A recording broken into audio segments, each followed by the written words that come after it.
una ng grupo.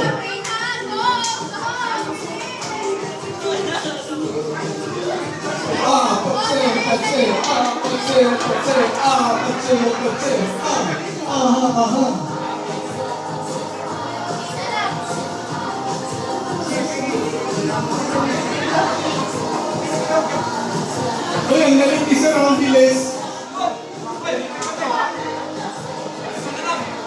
Go, Ma'am Julie! Let's go, Ma'am Julie! Rockstar na! Let's go, Ma'am!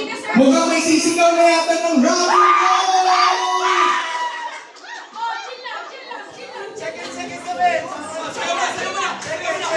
Ayun, may na.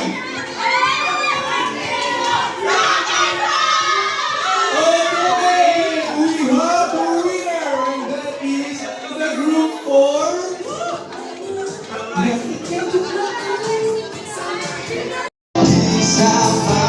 Culture to systematic archipelagic approach. Wow. Lalim na sir. Ha?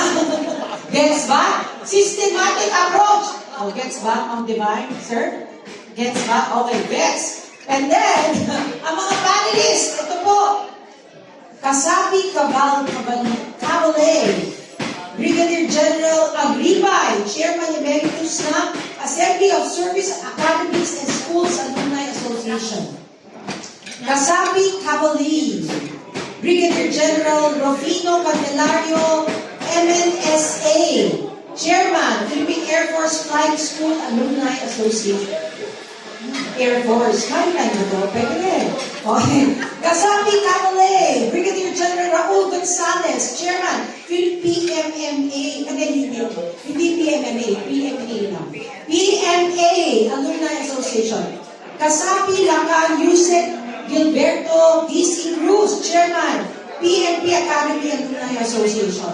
Kasapi Ocean Captain Ferdy Boscato of the AFP Officer Cabinet School.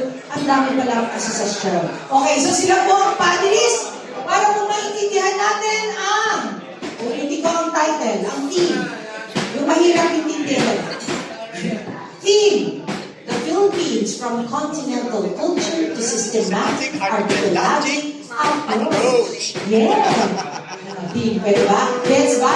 So, Gets. natin after. Okay, so people, again, November 29, please come and support. Yes, Ma'am! In advance, sasabihin ko lang po sa inyo, medyo wala ako ha. Pero ang team ng Pascal, nandun.